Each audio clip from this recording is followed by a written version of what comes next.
Please be seated.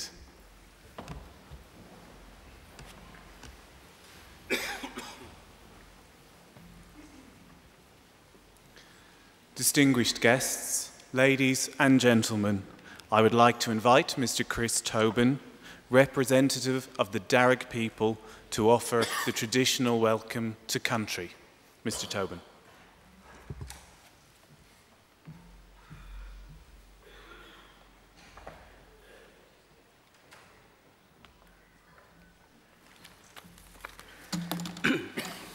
Thank you.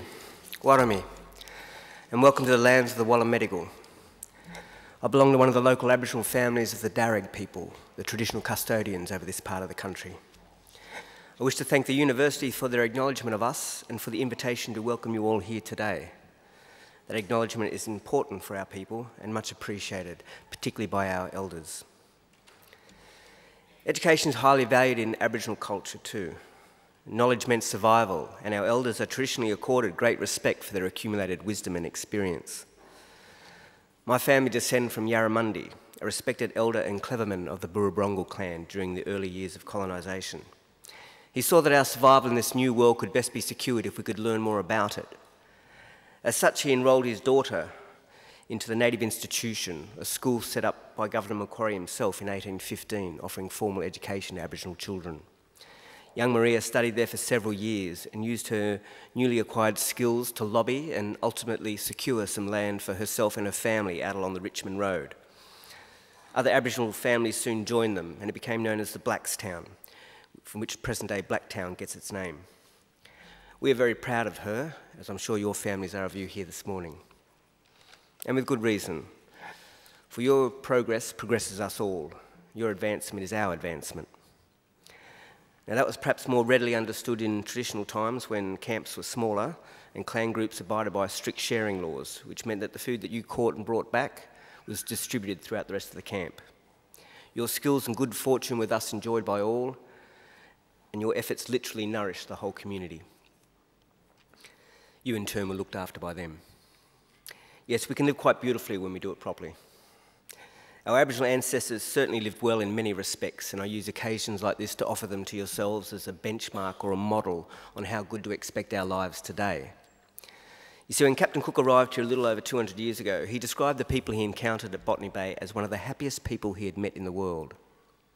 They had nothing, he wrote, but the tools that they carried. They were naked, they made shelters from the bark of trees without cutting them down, and harvested food from the land without tilling the earth. In traditional times, everyone was accorded rights to the country or clan area where he or she was born into. So there was no homelessness, and no rich and poor either. Everyone had pretty much the same amount, what you could carry. There were no armies or jails, no mortgages or rents, no history of slavery or empire building. People cooperated to collect the resources that were needed, and they were strictly then shared out according to Aboriginal law. Our lands were maintained in their natural state, rivers were clean and unpolluted, with people drinking out of them around here as they have done for the past 20,000 years. So I'll remind you again, this is not an ideal, this is normal life. And we should expect nothing less for ourselves and our children than what our ancestors enjoyed. Admittedly, there's a lot more of us now, and so we've got to get clever, even more clever. But that's where you people come in. No, I think we can actually all do our bit in this sort of thing. But I'll do mine now by winding up and letting you good people graduate. Just want to say congratulations to you and your families, and all the best in our collective futures. Yanu, welcome to country. Thank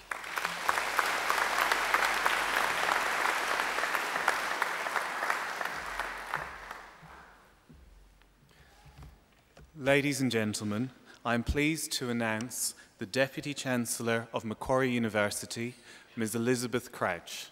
Ms. Crouch.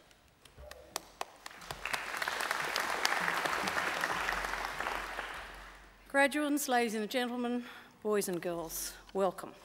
It is my great privilege as Deputy Chancellor of Macquarie University to preside at this very important ceremony today. I'd especially like to welcome our occasional speaker, John Alexander, and our former Chancellor, Dr. Newman, who have kindly joined us today.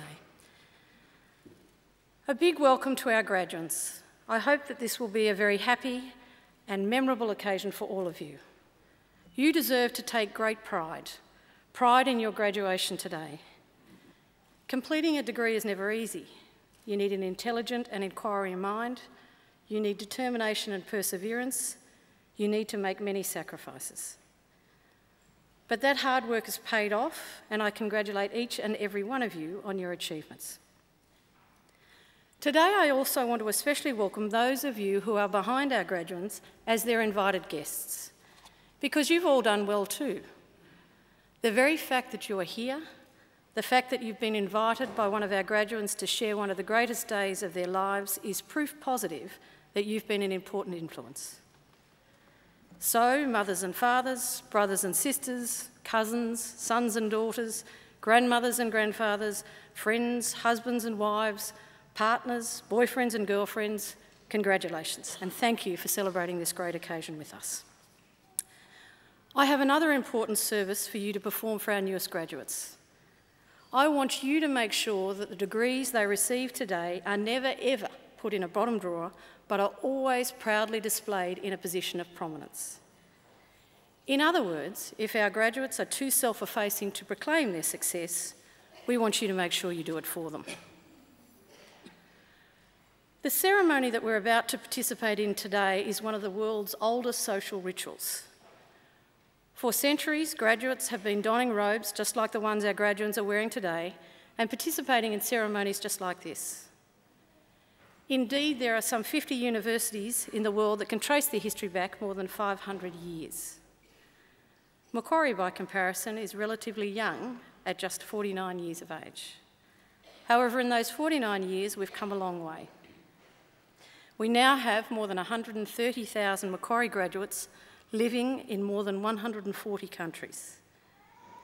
We've boosted postgraduate research programs and invested in high-performing academic and teaching staff for the benefit of our students. We are regarded as one of Australia's leading research universities, and we're currently extending our research as we are our course offerings and facilities. We are a modern and outward-looking university and are always keen to engage with the world around us.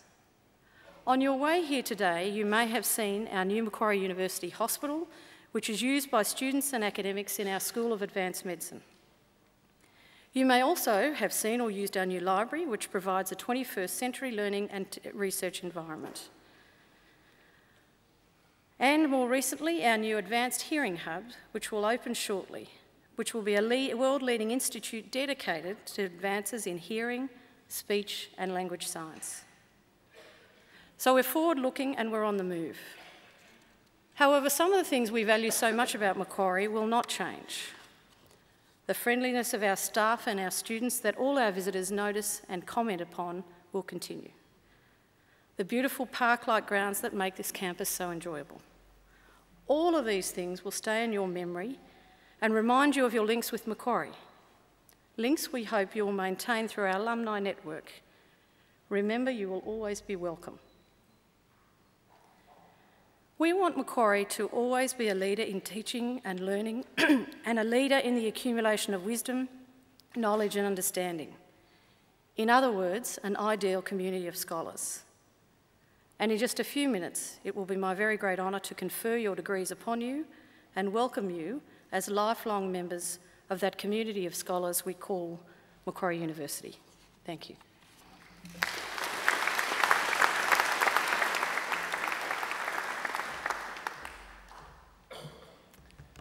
Deputy Chancellor, I call on Ms. Won-Wah Wong, who is graduating today with a Master of Commerce, to speak on behalf of the graduating group. Ms. Wong.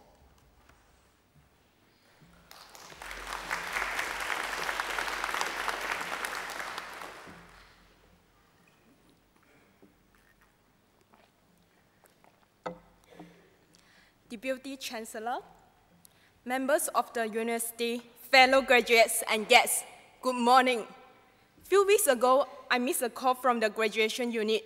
The first thought that came into my mind was, why did they contact me? I've already paid for the academic dress. Oh wait, perhaps they want to tell me that I can't graduate in this semester? With all the fears and worry, I call back. They asked me if I could be the graduate speaker.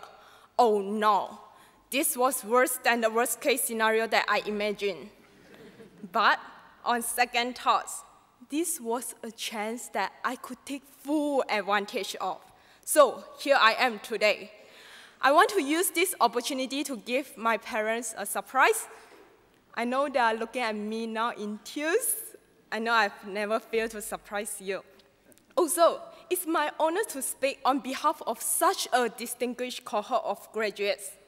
With all the graduates, I thank the lecturers, whose enthusiasm and dedication have inspired us to work harder and achieve far beyond the goals that we set.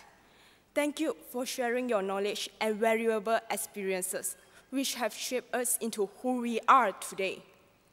Thank you for your advice and guidance when we feel lost, as well as preparing us to face the challenges in our careers. I know there are some students who have high level of curiosity like myself. Do not stop asking until they have grasped the concepts.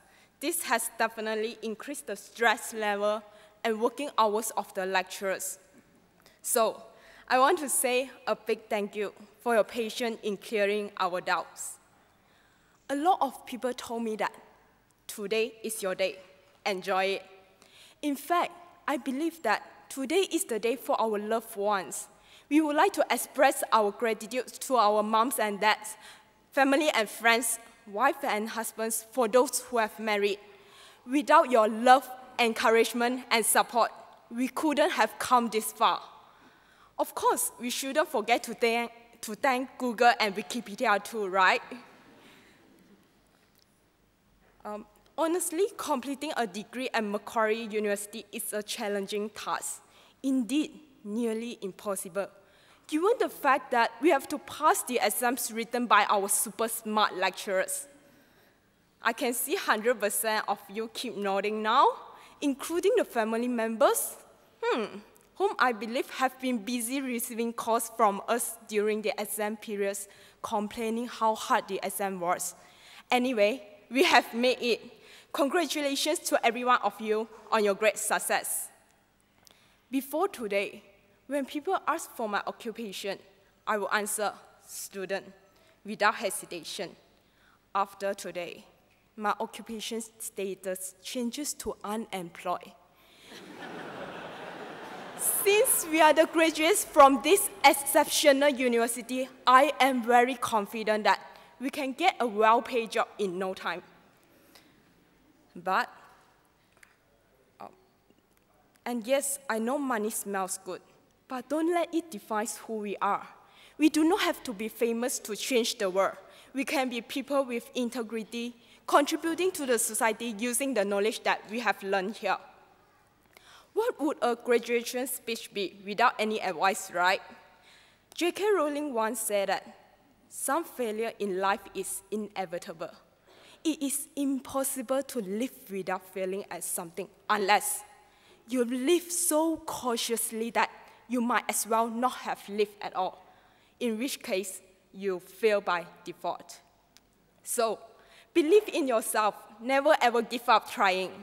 Lastly, do what you love and love what you do. I wish you all the best in the future. Thank you.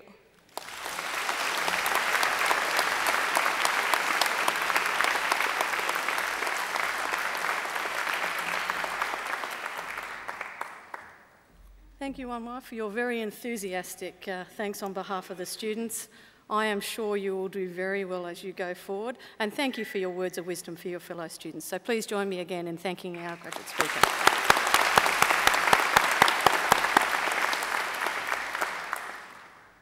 As Deputy Chancellor at Macquarie University, I especially look forward to presiding at ceremonies such as today's and conferring degrees and diplomas on those who have complied with the university's requirements for such awards.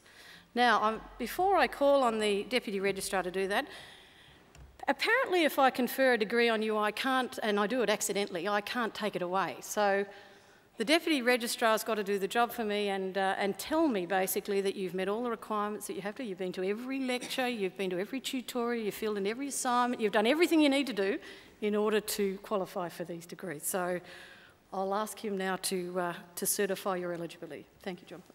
Deputy Chancellor. I certify that all of the candidates being presented here today and those who are absent have satisfied the requirements of the Academic Senate for the degrees and diplomas they are to be awarded. Would all candidates for admission to degrees please stand?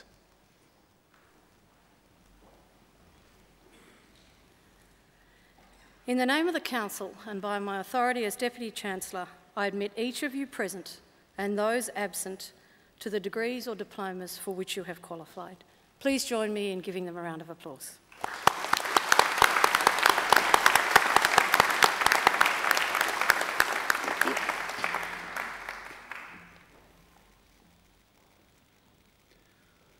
Please be seated.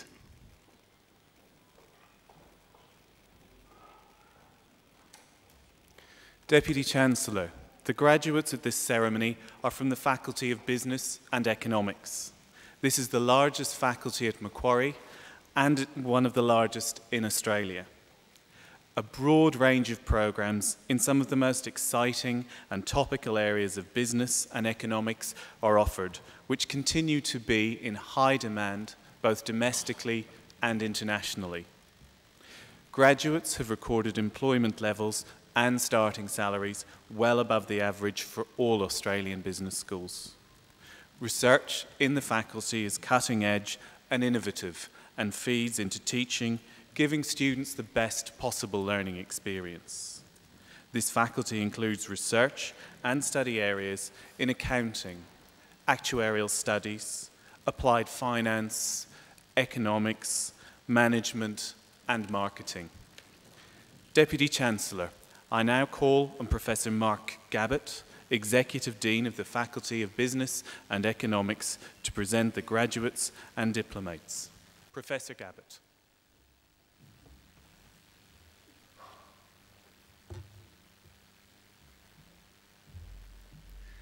Deputy Chancellor, I present to you the graduates and diplomates from the Faculty of Business and Economics, whom you have admitted to degrees or awarded diplomas.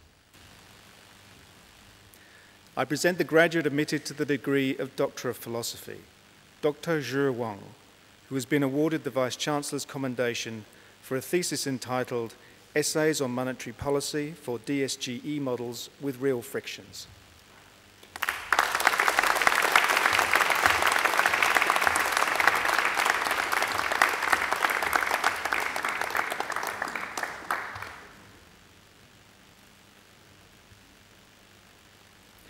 I present the graduate admitted to the degree of Master of Commerce with the Master of Information Technology, Alexandra Eve Shinieski.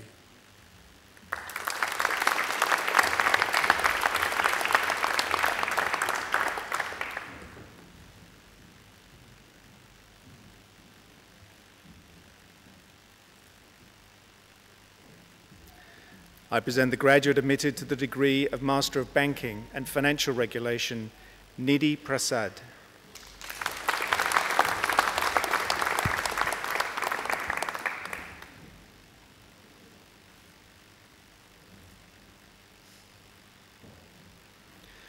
I present graduates admitted to the degree of Master of Commerce, Kevin Junming Chin.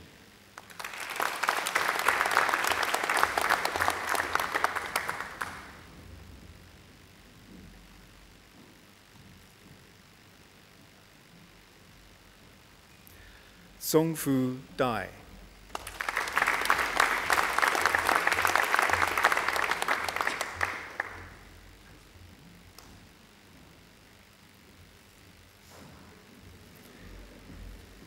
Dixon Dershang Deng.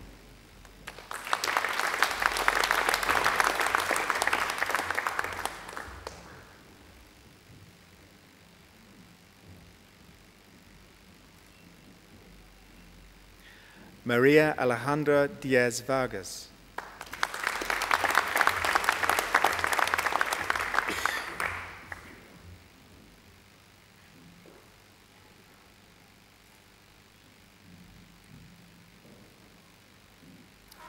Zhuorong Du.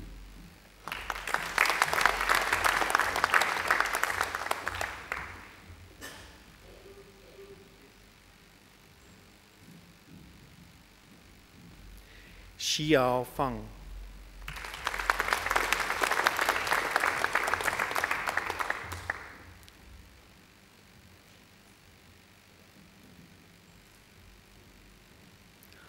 Meng Di Ji.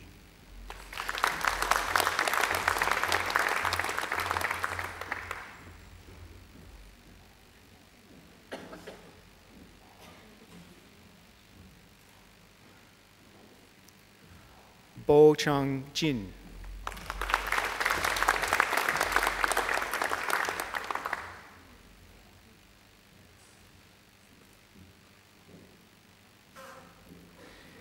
Ji Liang Jin.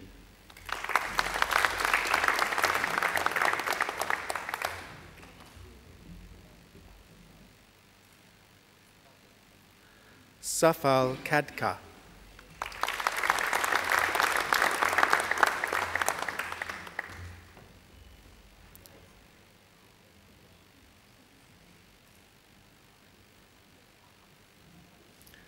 Wei Xian Lai.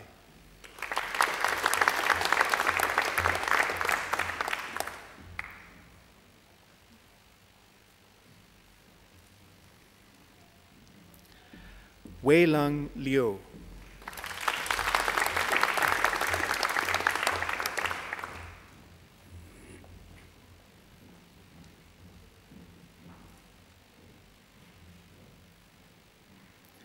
Chao Li.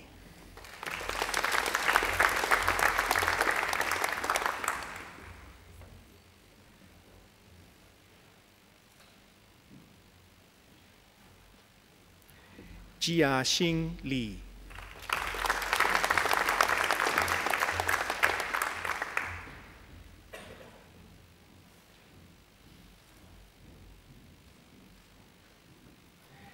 Yi Jie Lin.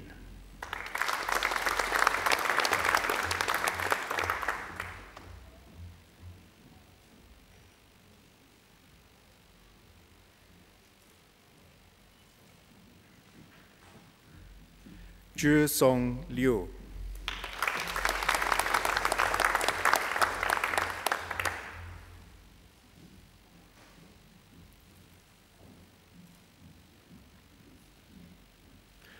Yuhan Lu.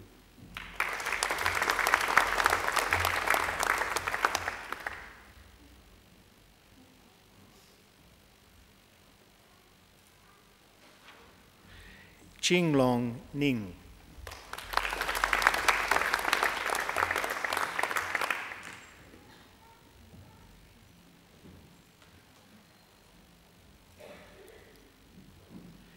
Pei Xing Yu.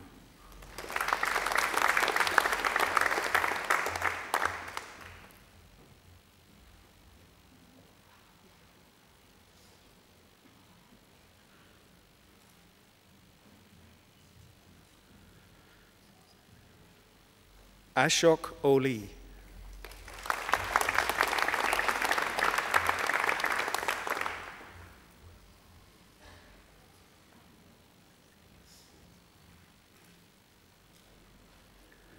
Su Ching Ong.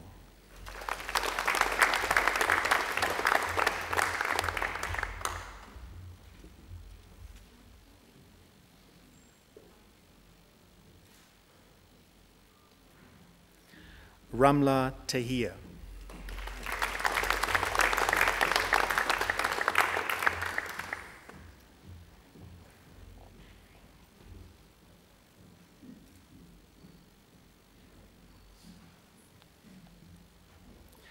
Saranai Anat Tana Watikanon.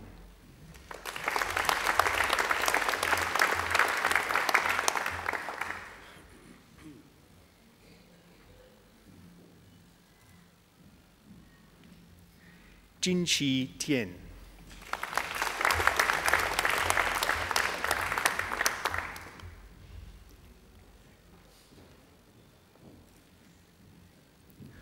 Wan Xin Tian.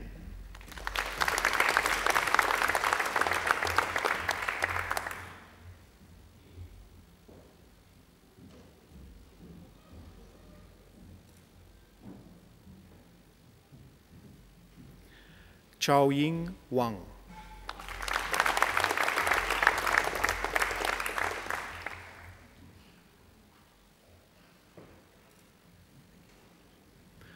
Shangjiang Wei.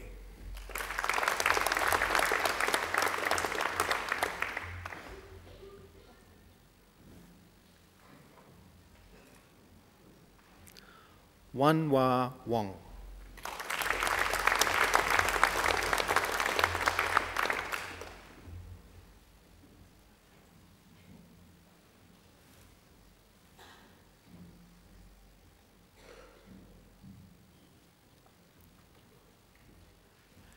Chueni Wu.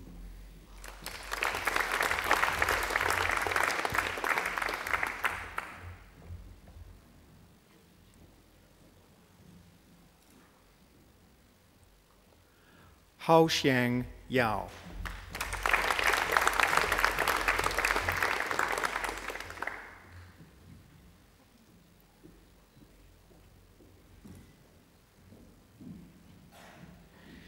Yanjun Yu.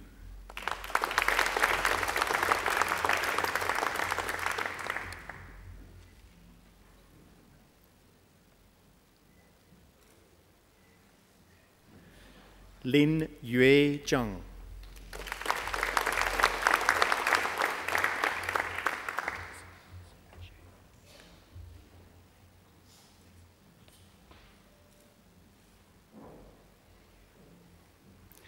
I present graduates admitted to the degree of Master of Economics. Ajay Abraham.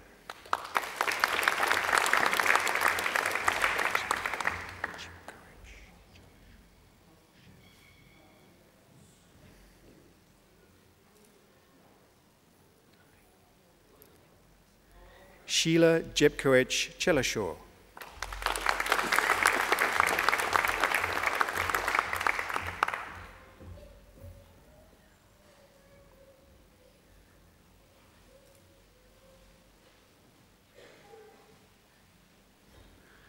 Simon Zhuhang Huang.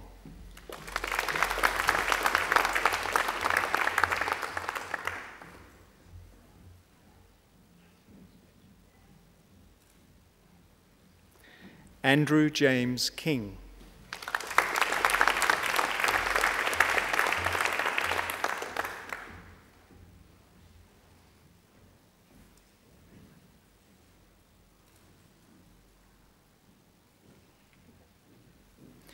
Jing Li.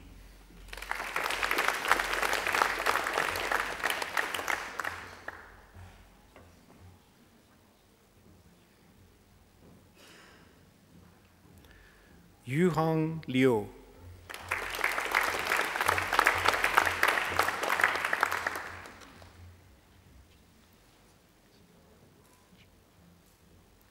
Jianjian Liu.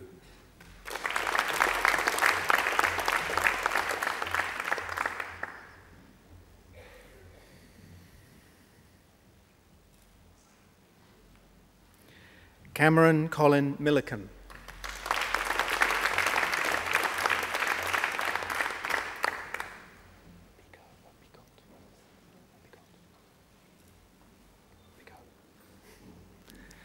Michael Brian Picot.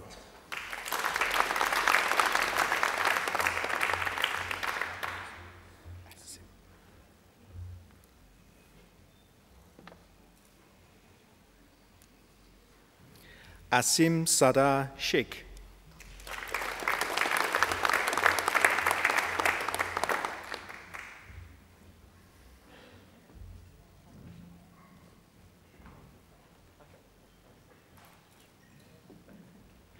Chi Suen.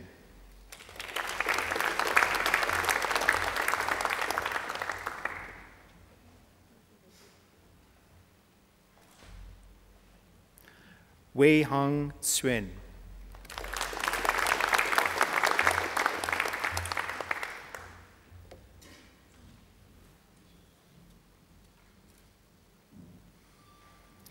Xianhui Shu.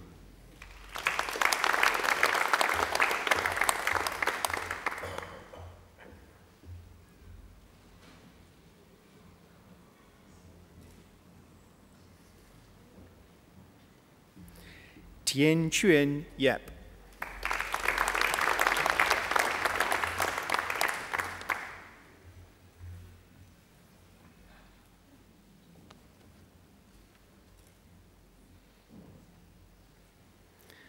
I present graduates admitted to the degree of Master of International Business, Courtney Michelle Davis.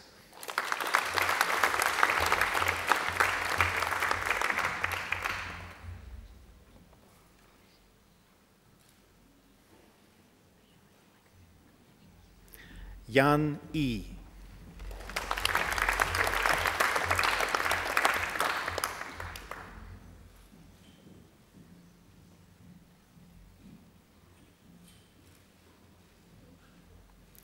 Michael Lasmana.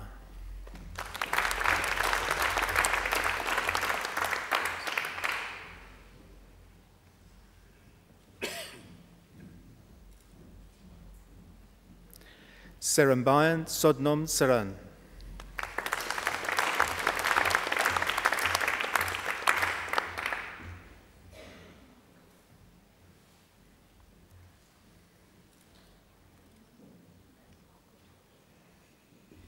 Annie Thomas.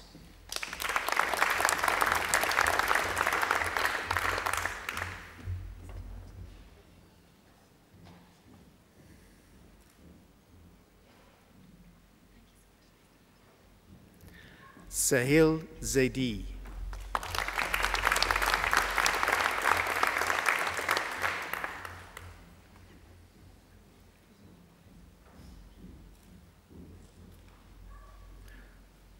Se Zheng.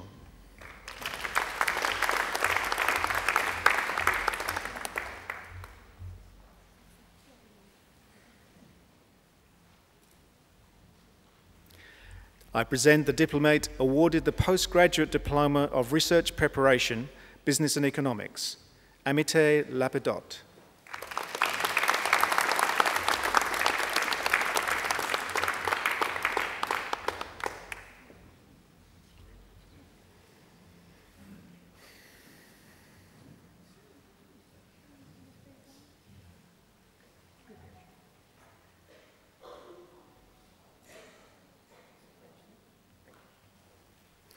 I present the graduate admitted to the honours degree of Bachelor of Economics with first class honours, Adam Sinclair.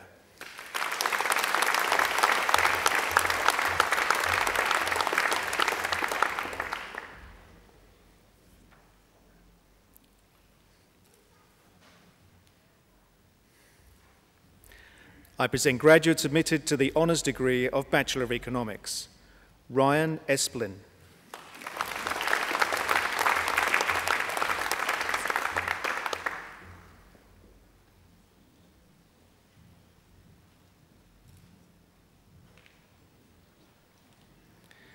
Lambert van Sittert.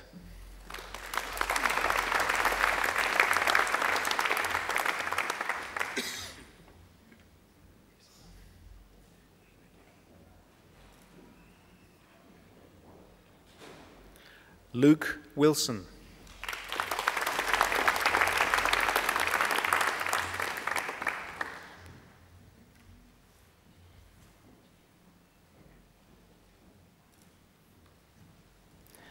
I present graduates admitted to the degree of Bachelor of Arts with the Bachelor of Commerce, Sarah Barraquillo.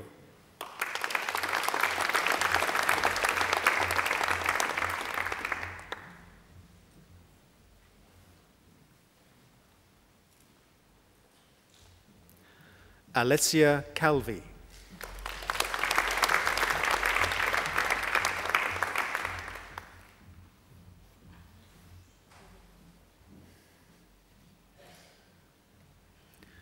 Alyssa Coffey.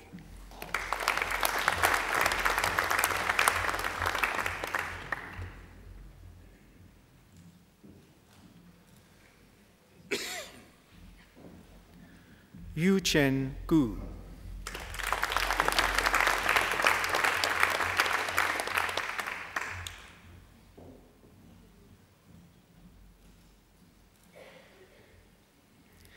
Cynthia Zuing Liu.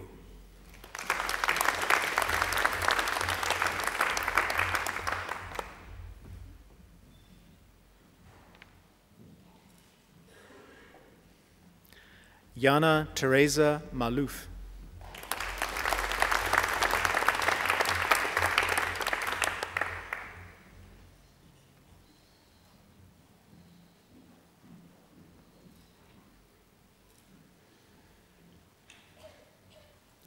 Shikha Shah.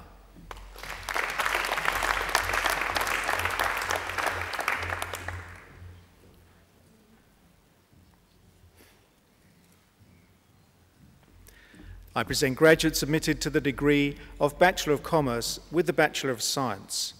Gautam Arodi.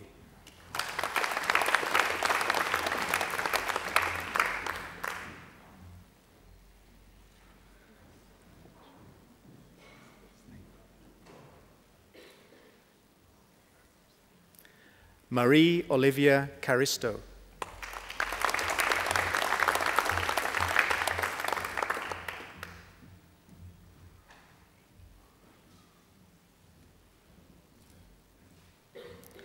Hoi Kam Chung.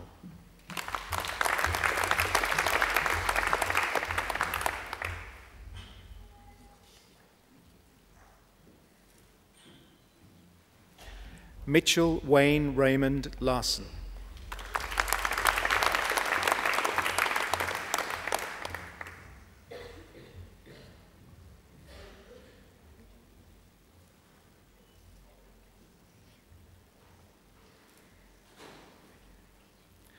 Tyrone Marius Pereira.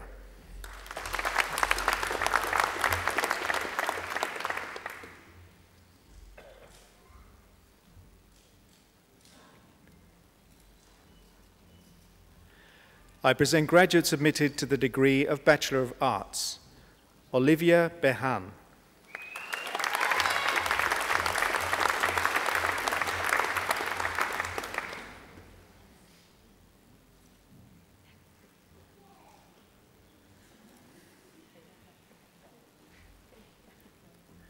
Scott Anthony Higgins.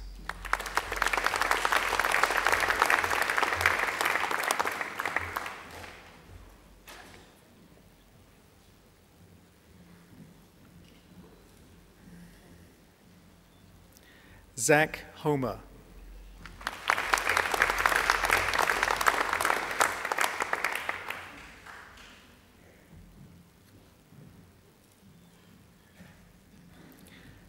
Kelvin Siu Hin Khan.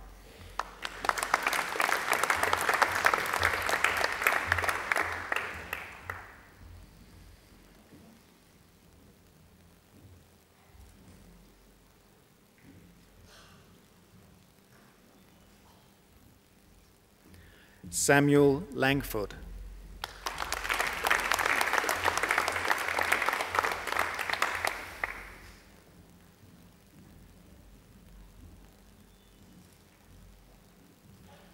Alexander Thomas Lewis.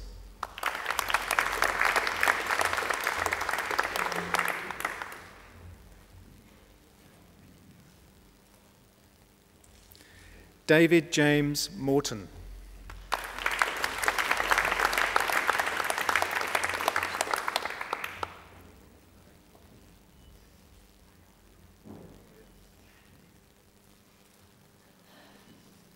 Neschika Reddy.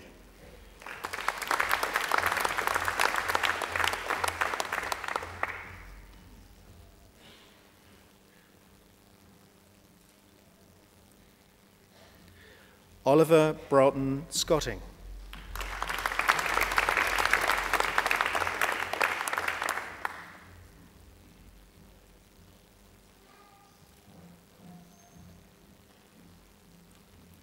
Wayne Yuen Tan.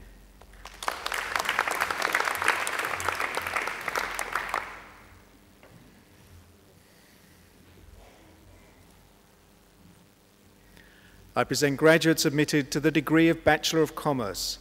Craig Adams.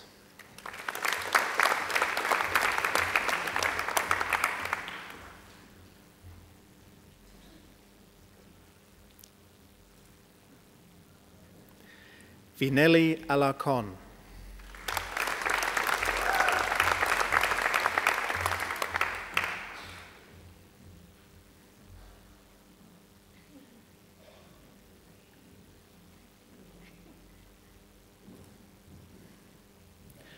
Bikraj Bhatti.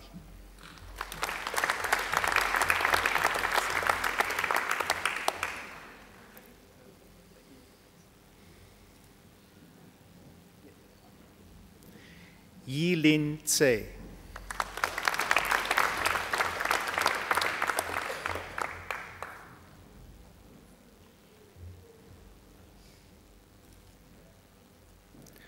Mengya Cao.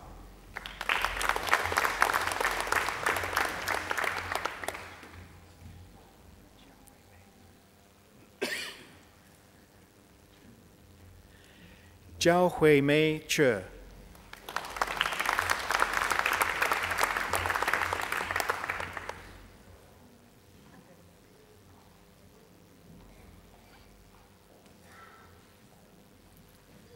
Jie Chen.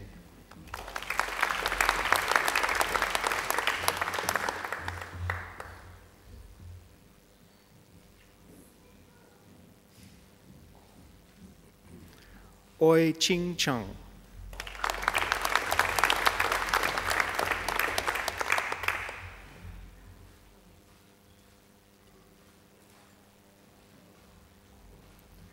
Xin Yi Choi.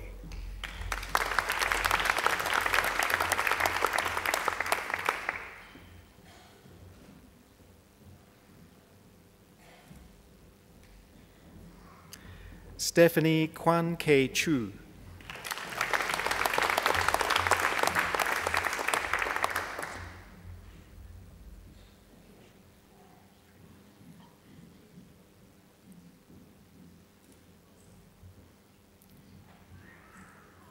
Pui Lam Anson Chue.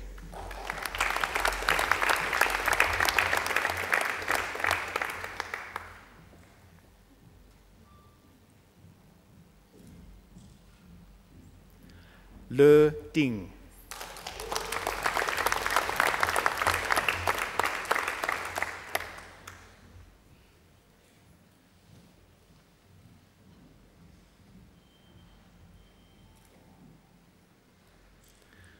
Jackson Druitt.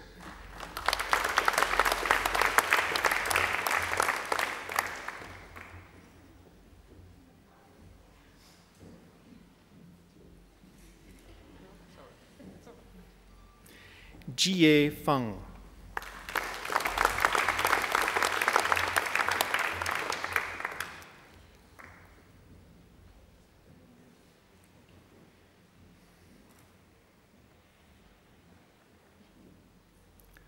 Xiaobin Feng.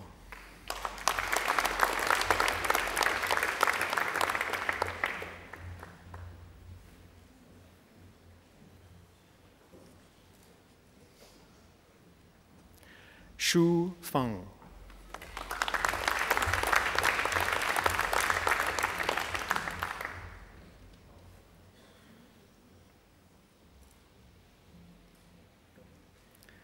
Hei Tong Fong.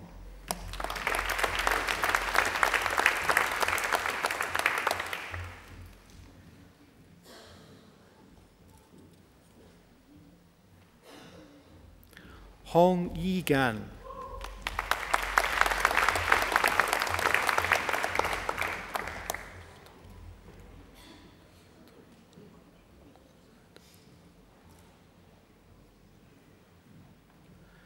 Zhu Tong Han.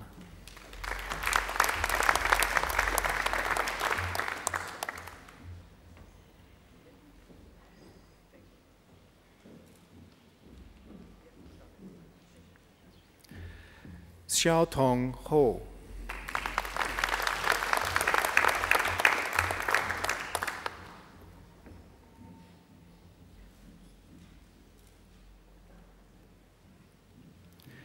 Yu Hu.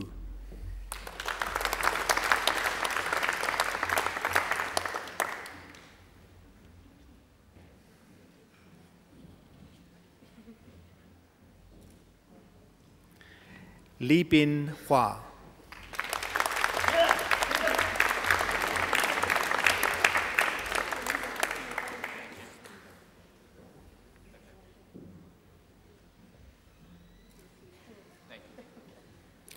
Aristio Wibowo Camille.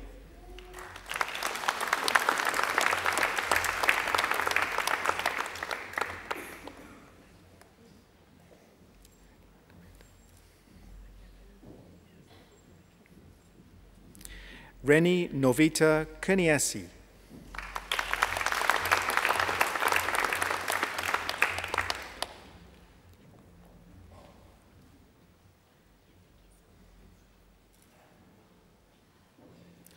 Chun Hong Lai.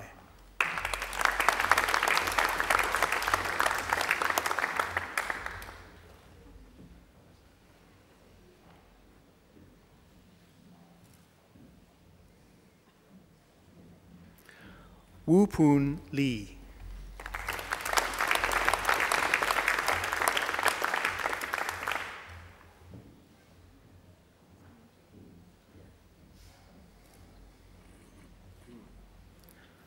Hon Sam Nicholas Leung.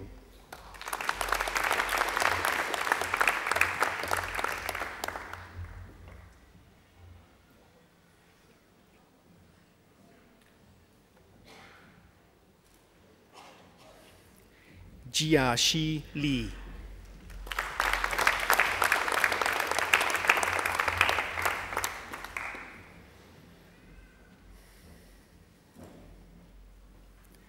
Jingyi Li.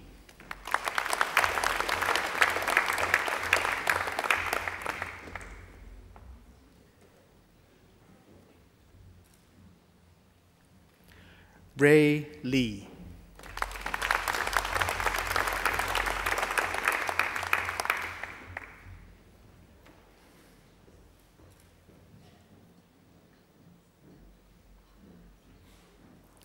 Xianmei Leung.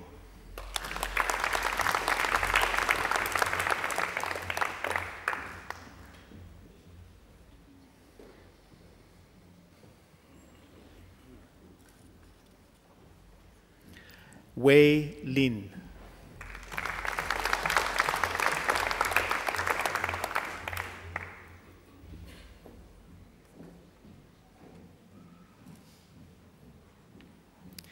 Yang Lu.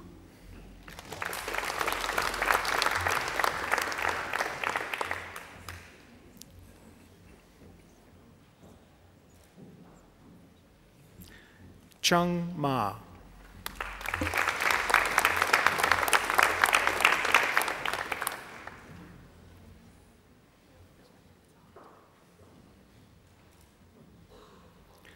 Hanyan Ma.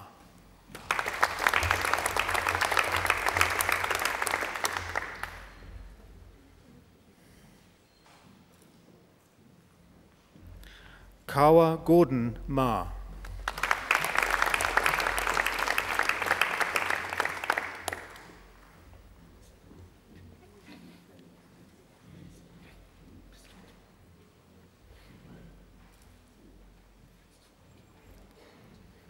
Lisa Nguyen.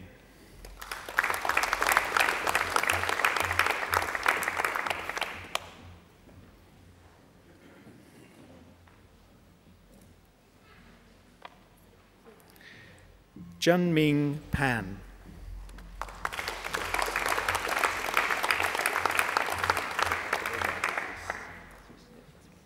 Just Michael Shaw. I have to read the whole thing. Sorry. Shui Michael Shao.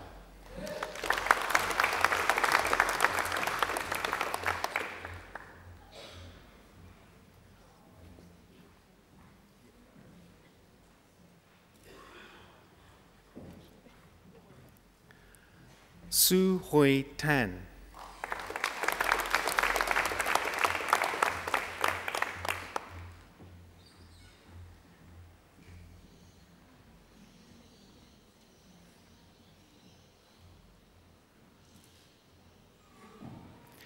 Ye Tian.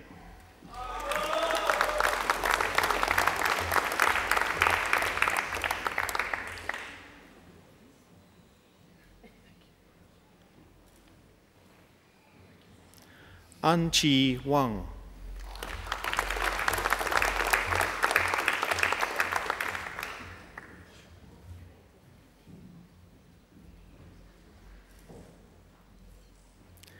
Hui Shu.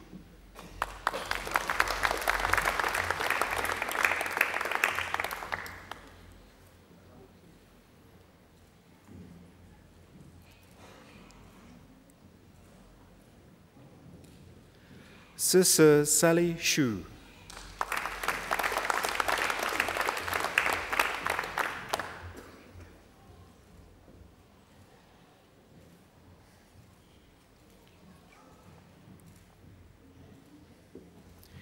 Jia Jun Yu.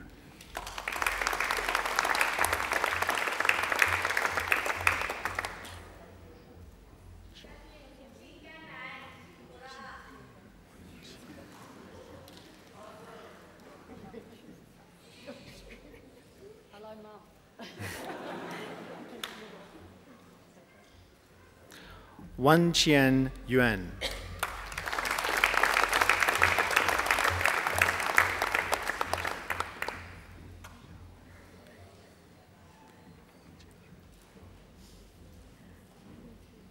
Pei Yi Jai.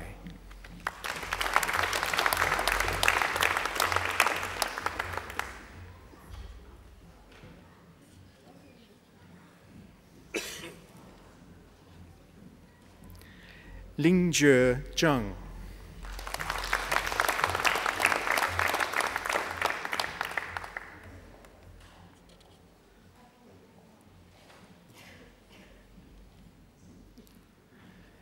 Yue Zhao.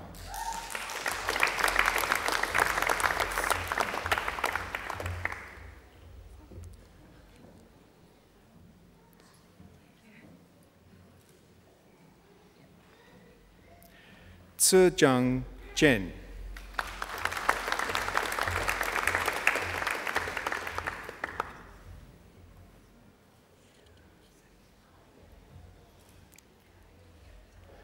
Zhang Zong.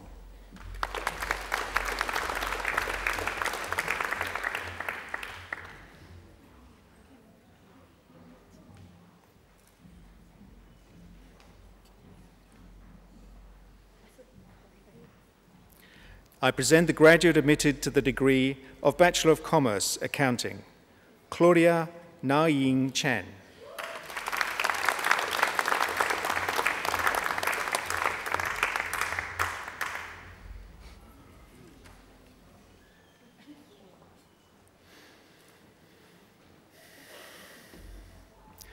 I present the graduate admitted to the degree of Bachelor of Commerce, Marketing, Mandy Mirenzi.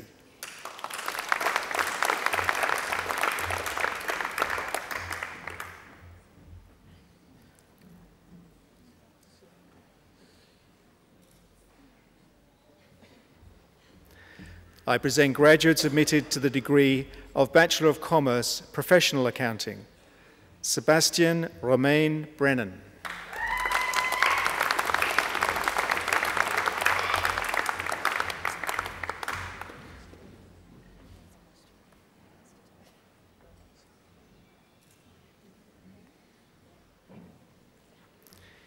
Jiahao Cao.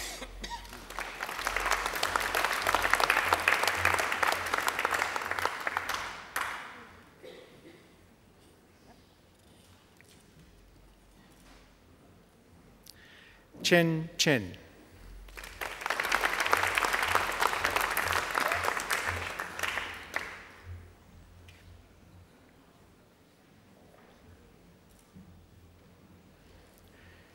Quan Xiao Chen.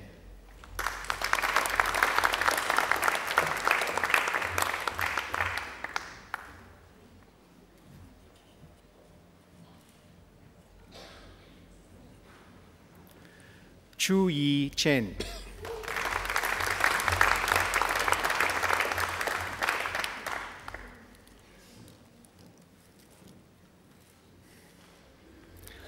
Fan Chang.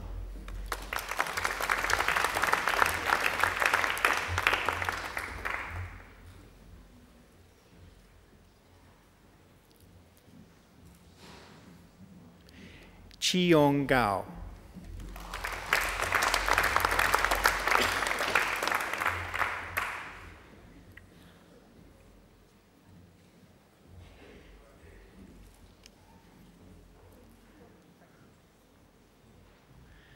Yang Han.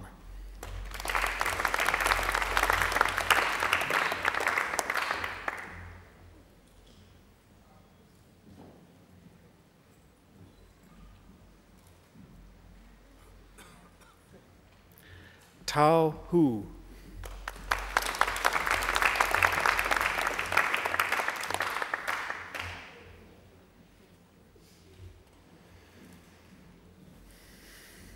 Su Yu Jiang.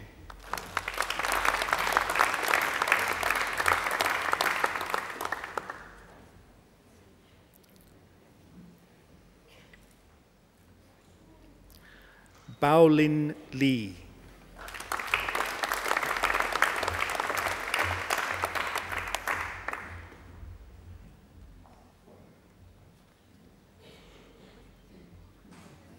Birthday girl here today.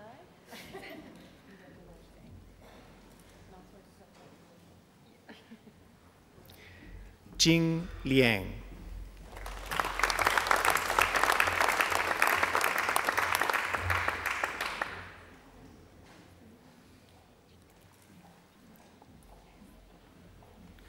Zhongjian Liang.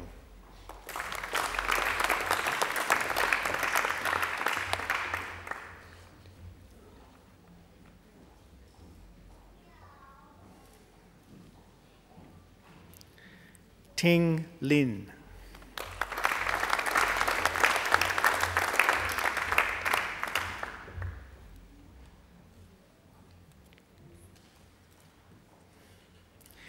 Ting Yan Liu.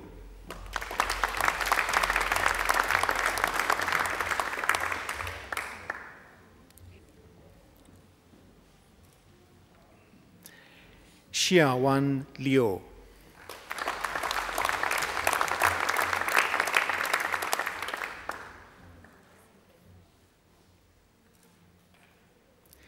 Yibo Liu.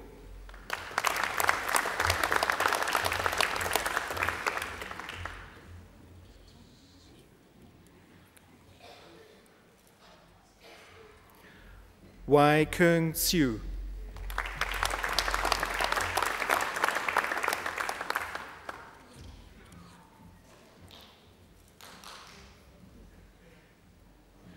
Zhi Yi Swin.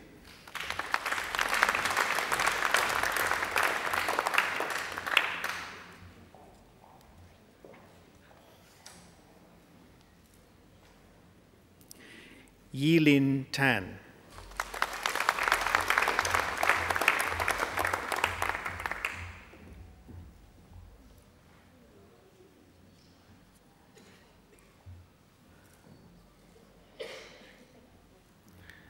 Mai Han Van.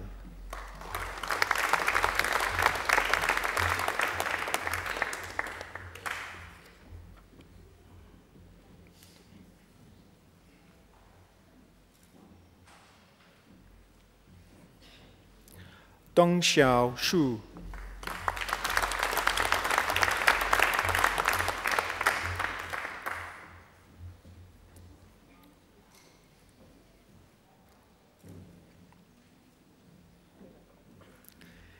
Liangbin Shu.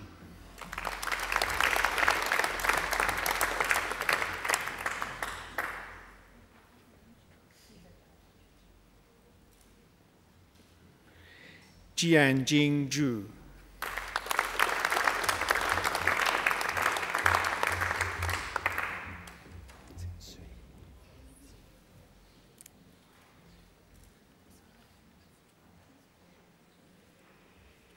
Hua Yin Sui.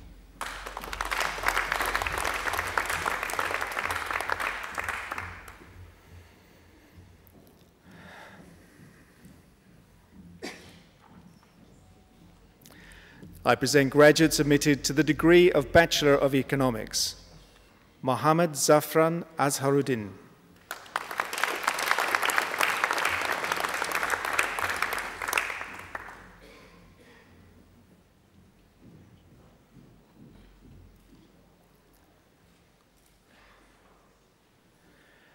Chung K. Samuel Chan.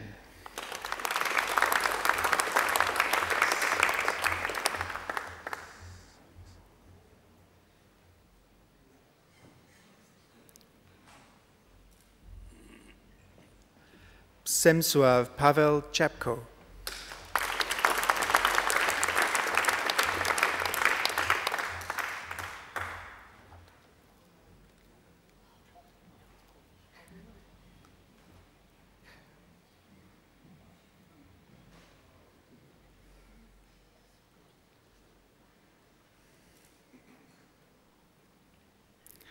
Sasanka Chamil Dehiwala Lianagi.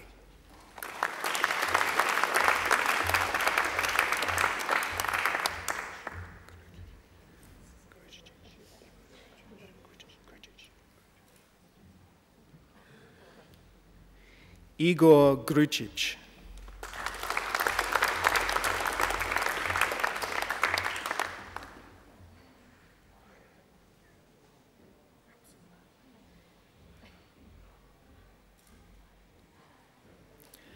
Ishrat Hassan.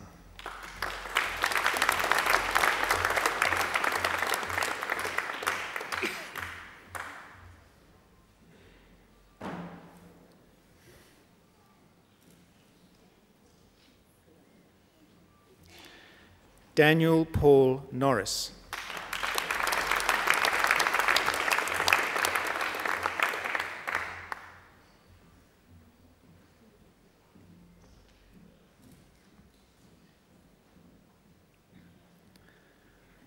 Daniel Jamie Severino.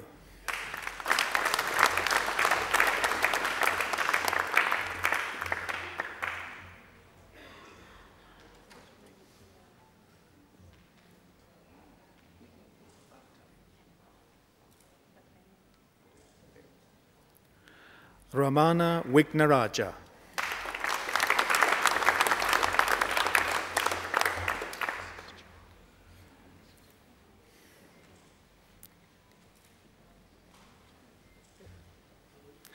Adam Franciscek Wilk.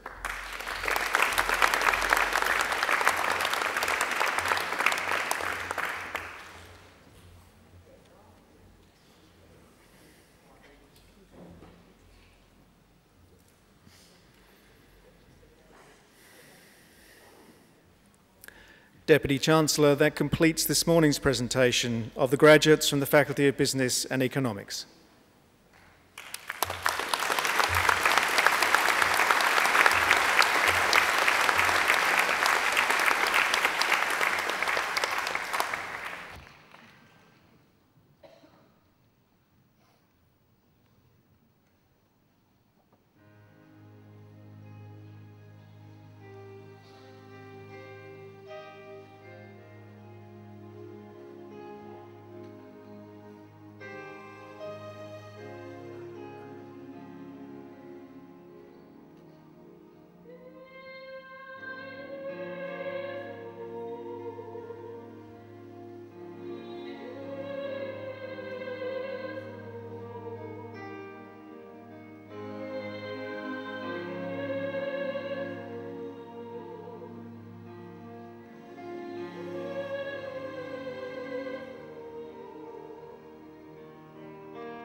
Ladies and gentlemen, please join me in again expressing our appreciation to Angela Brewer for that superb rendition of Song to the Moon.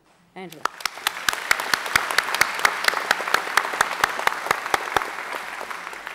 Please also join me in thanking our musicians, organist Dr. James Forsyth. James.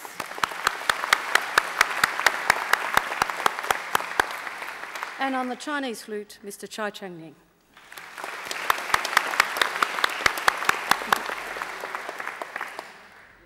I would also like to take this opportunity to acknowledge and thank the representatives from our alumni community who have come today to help you celebrate this occasion. So thank you to our members of our alumni.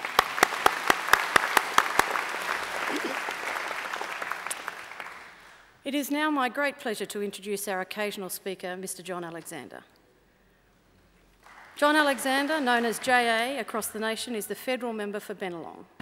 He entered federal politics in 2010 and joined Parliament as a firm believer in opportunity and individual endeavour. Combined with a strong discipline, these values laid the foundation for his success as a touring professional tennis player. After retiring as a player, John worked as a television sports commentator and held the position of the Chair of Player Development for Tennis Australia. In 1992, he received an Order of Australia Medal for his services to tennis. John's experience on the sporting circuit inspired a passion for public health and led to his management of a variety of sport-related small businesses. John serves on the Coalition Policy Committees on Foreign Affairs, Defence and Trade, and the Regional Affairs, Infrastructure and Transport Committees. Ladies and gentlemen, please join me in welcoming Mr. John Alexander.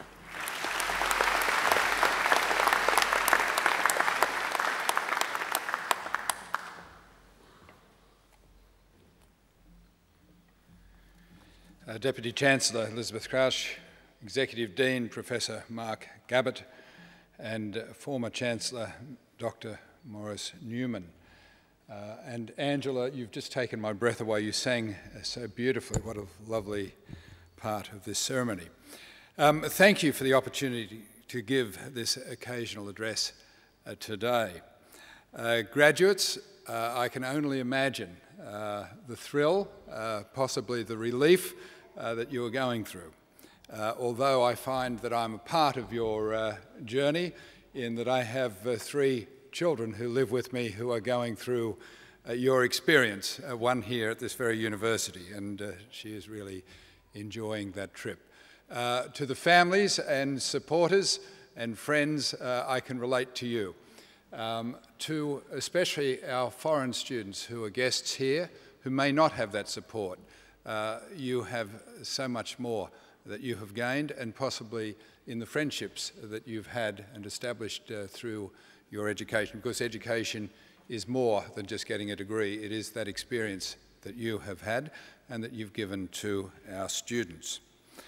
My role today is to talk a little bit about your future and maybe relate my story and my education. You'll notice that I have no robe. I feel very underdressed. But that is the case of my university. And I'll tell you some stories of that education. There is a lovely story from 1959 when Australia was playing against the United States in Davis Cup in New York.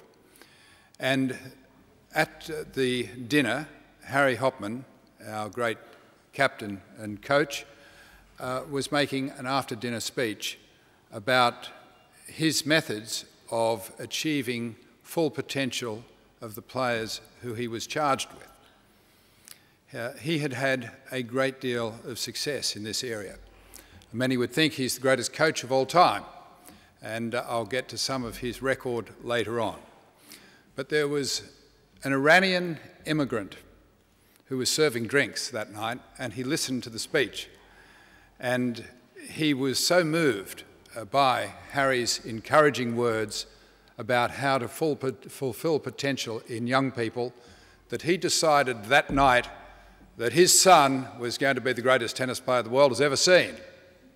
This is 1959. Only problem for Mr. Agassi, he didn't have a wife and he didn't have a son. but he made sure when he did that his boy was going to be a great tennis player, and Andre Agassi certainly was.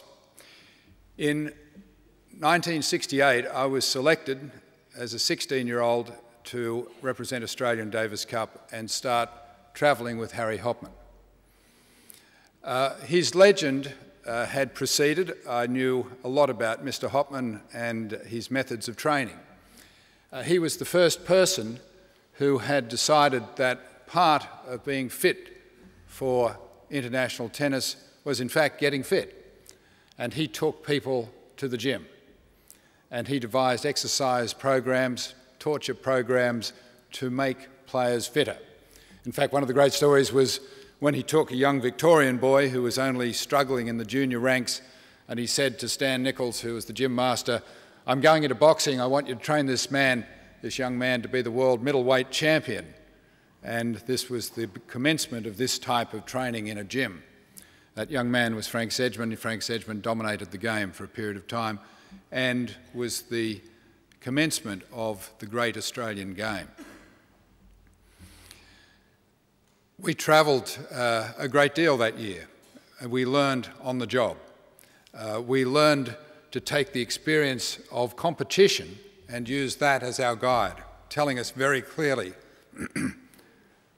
often day after day, what we had done wrong. And we would go back to the drawing board, we would practice those things that had let us down, we would train harder, and we would continue to compete. Harry had a far-sighted vision. He wasn't so concerned with whether you won today. He wanted you to work towards fulfilling your potential. And the great thing about Harry was he didn't particularly care whether you won. He only cared about you doing your best to fulfill your potential. And that was simply, regardless of who you were playing against, what the score was, that you would go for your shots, that you would try to hit your best shot. And that would be the way for you to fulfill your potential.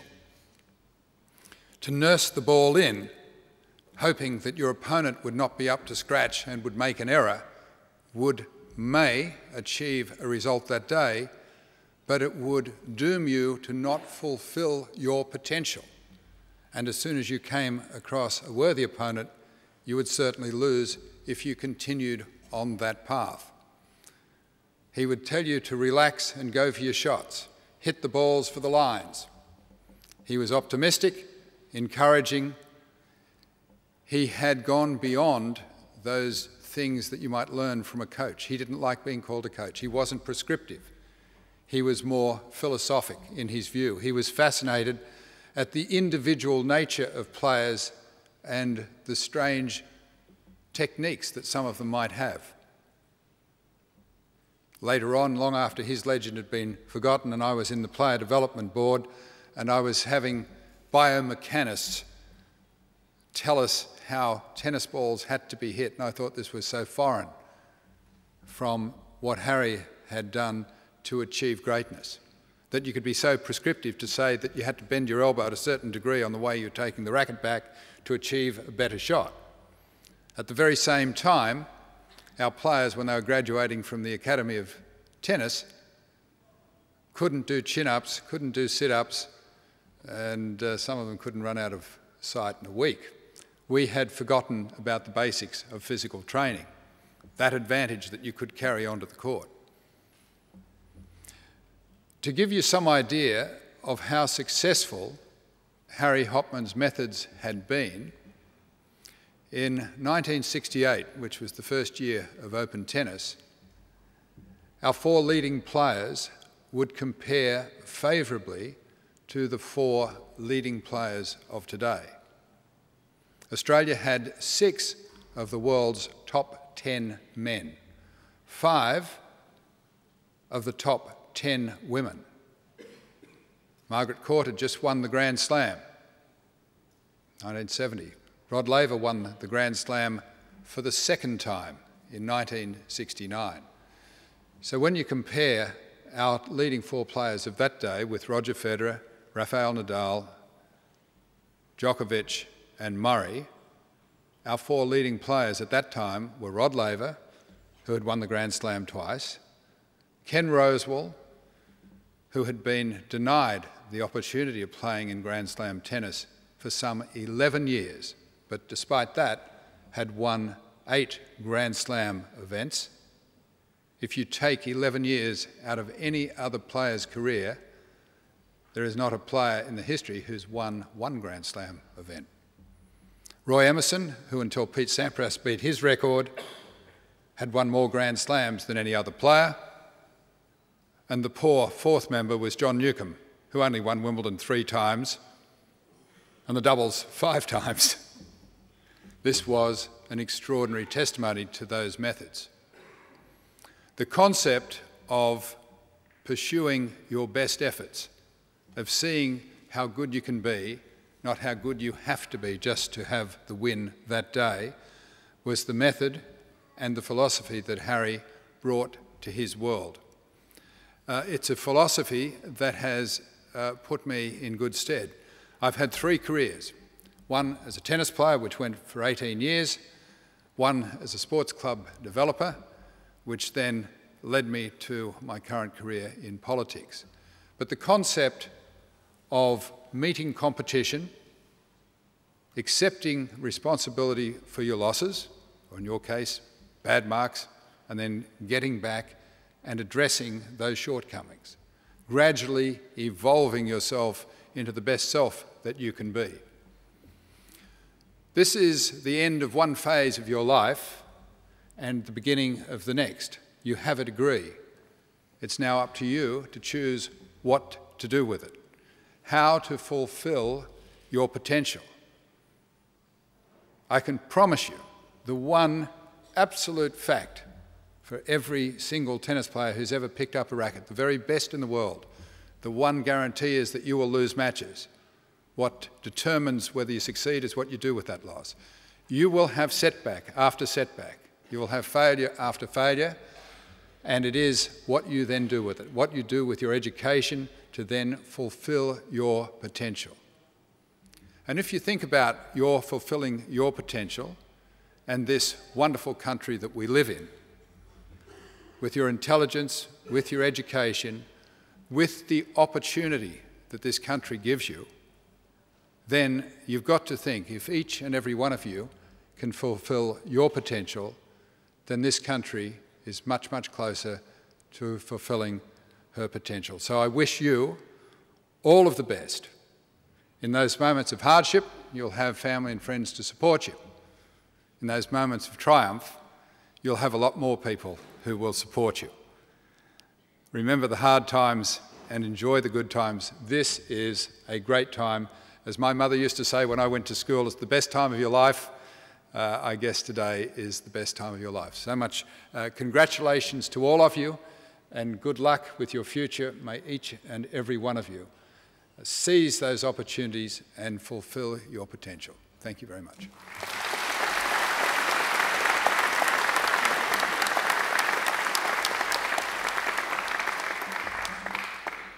John, thank you so much for sharing your wisdom with us, but also for putting a challenge out to all of us, I think, to strive to achieve our very best. Please join me again in thanking John Alexander for being such a special guest.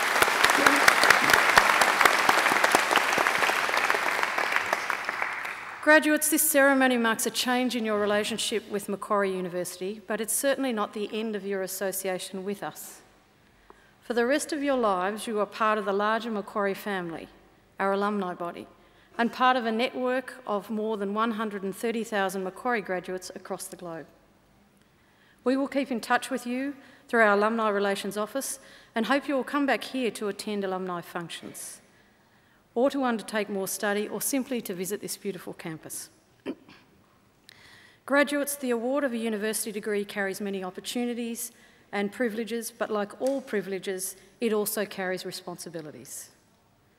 I challenge you to commit yourselves to a program of lifelong learning and inquiry, to set ambitious goals for yourselves, and to continue the hard work that has already brought you so far. I challenge you to continue to exercise sound judgment and initiative, and to always be generous in offering practical advice and wisdom to those you meet on life's journey. Excuse me. My hope is that as graduates of Macquarie University, you will use what you have learned not only for your benefit, but also for the benefit and betterment of the whole community.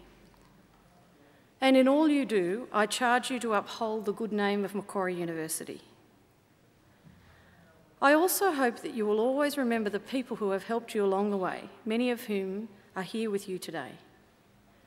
So to acknowledge their contribution and thank them for it, I'm going to ask you to do a few things. First of all, I'd like our new graduates to please stand up.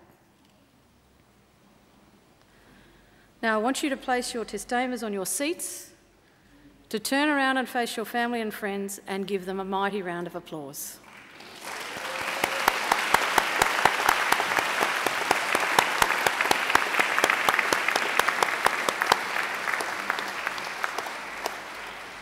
Now, you can turn around now, but don't sit down.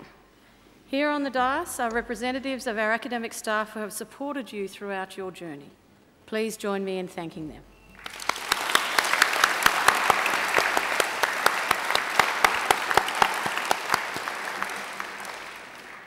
The official party will soon leave the courtyard, followed by our graduates. Guests, please stand and remain standing until the last of our graduates has processed out, and please join us in the University Court for light refreshments. Now, wishing you the very best for your futures, I'll conclude with the words of an old Irish blessing. May the road rise up to meet you. May the wind always be at your back. May the sun shine warm upon your face and rain fall soft upon your fields. And until we meet again, may God hold you in the palm of his hands. Thank you.